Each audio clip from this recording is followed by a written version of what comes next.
Welcome back to Twin Oaks Farm in rural Southeast Ohio, USA. It's day 28 of raising our flock of broilers, which are meat chickens. So my youngest son and I are out here in the meat bird production barn. We're going to take a look at the flock. It's kind of a mixed bag of updates. We've got good news, bad news. Overall, the good news is the flock is doing well. We have birds that are thriving, and we only have about 14 or 15 more days until the end of production, so we raise them out to 42 days old. The bad news is that we actually lost 2 birds today. So we started with 305 birds back on August 23rd. As of last night, the population was 301 in the meat bird production barn, and over the course of the different well checks just today, here on day 28, we have found 2 birds passed away. So one we're chalking up to heart failure, and one we're chalking up to being turtled, getting on its back. And up to now, we've never shown any of finding the expired birds here on our videos, but actually today I'm going to choose to go ahead and show you what they look like when we find them already passed away, and I'm going to explain why we're chalking these 2 up to different reasons. So as I said, we are in the barn, and actually my youngest son Drew is giving me a helping hand. This is a family operation, us raising these meat chickens. This is totally a family operation. There's 5 folks in my household, and it's all hands on deck. The family really kind of defers to me as far as production schedules and most of the production decisions, and keeping the books on the flocks and doing most of the marketing and promoting. But when it really comes down to it and it's all said and done, I don't do it alone. I don't do it by myself. I couldn't do it by myself. And the 5 of us really do this project together. And so, you know, we reap the benefits of it together, and we put in the work together. And so that, you know, whatever, teamwork makes the dream work, right? And a family that works together and prays together stays together. So that's what we got rolling here. But anyway, so here's some of the birds. One of the things we're accomplishing is putting down fresh bedding material, particularly back in that corner where that white big board is on the wall where my youngest son is now there. That is a corner that the birds have really compacted the bedding material heavily on, and we were starting to sense a little bit of the ammonia odor that comes from the heavy manure load that these meat chickens produce and put on the bedding material that we have them on. So you've basically got, you know, the bedding material between them and the floor, and we need to keep the bedding material absorbent and cushioning and good footing. So we don't want it getting slick, we don't want it getting clumpy, we also don't want it getting where it's so loaded with manure load and ammonia that it can actually cause like chemical burn on the bottom of their feet and the bottom of the where the chicken breast is developing, because these birds convert feed to meat very quickly. So anyway, so we want to keep the bedding in good shape. So that's what's going on in the back there. We've actually just, Drew has put down 2 fresh bags of bedding material. We wanted to concentrate it back in that corner so that we could get that bedding material back there absorbent and good footing, and back in good condition where, you know, there's a layer of clean absorbent bedding there.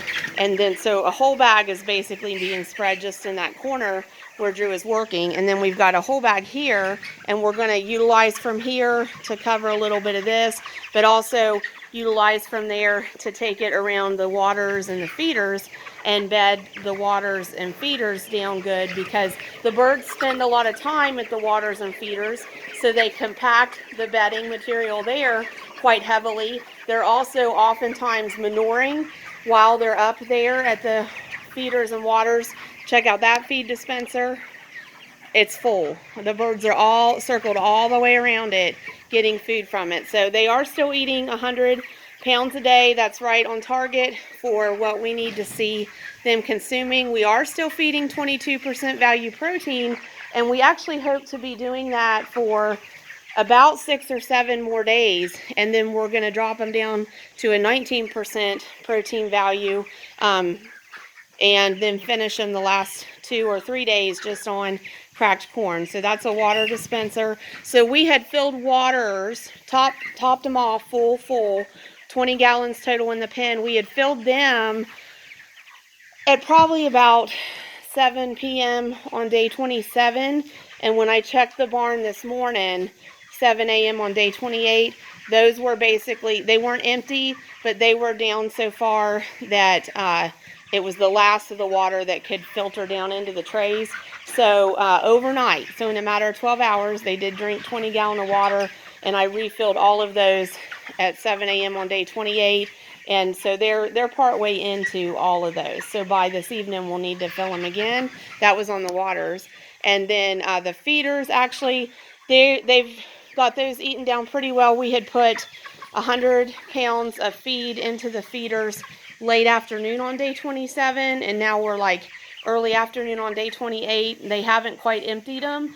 So as soon as the bedding's done and the recording's done, we will go ahead and put another 100 pounds of food into the feeder. So I'm putting a warning out there right now, 6 minutes, 4 seconds in the video. At that timestamp, I am going to show you 2 birds that have died, that we have taken out of the pen. So one of them was found actually right back here. Drew, you found that one. Was it in this corner? So this is a corner, obviously. And in corners, the birds tend to like to congregate. That's a place that's always a concern production-wise, that a bird may get turned over there. So the bird that was found here passed away. We are going to document as turtled. In other words, it looked healthy and thriving, but it got on its back somehow and ended up unable to breathe. And so it's only been literally like an hour and a half between times that I was in here. So between finding the 2 birds that had died. So so the other one that I'm chalking up to heart failure was actually found in this area. And it was kind of on my radar as one I had been watching for not quite 3 days, about 2.5 days. But again, we had this happen earlier in production with a failure to thrive loss. I had seen it in a morning and kind of said to myself, it's not looking good. If it looks the same this afternoon, I'm going to remove it from the pen and raise it in a separate area. And then by the next time I came back into the pen, that bird had died. There was 2 kind of like fighting, posturing at each other, and then they just quit. So this second one that I'm going to show you that has died, I found it in this area actually this morning when I moved the broilers around the pen and asked them to walk. It was a bird that would not get up, and then when it did get up, it didn't want to walk any. So I had it on my radar, and it was one that I said to myself, okay, well, this afternoon when we're putting bedding down, if that bird is not getting up, we are going to remove it from the grower pen, take it out of the population number, and raise it in a separate area. And then, you know, when I came back to the barn, like a few hours later, it had already died on its own. So we're calling it heart failure because of those conditions. And as I said, we were calling the other one turtled because of the conditions we found it under. So showing you there, Drew is putting the bedding specifically around the feeders and waters. And so, you know, just gently working around the birds, asking them to move out of the way. And we bed those down a little bit heavily around the feeders and waters in order to make that a better bedding surface there. So here we are, you know, almost 9 minutes. So I gave you a good 3-minute warning before showing you the graphic image of the 2 birds that we lost. But if you lose birds in your flock to either heart failure or even failure to thrive or even being turtled, that's basically what you're going to find. So, you know, we've just pulled these out of the grower pen. These birds are deceased. This one we are chalking up to having gone on its back. It was the one found right in that corner. This one we are chalking up to heart failure. And y'all probably can't tell it, but there's a lot more swelling in the cavity there, like the abdominal cavity of this bird. And you can't tell now, but one of the things that tipped us off on that bird as a heart failure, that they call it sudden death syndrome in broilers, but it really is not a sudden death. You can see symptoms develop like over 2 and 3 days.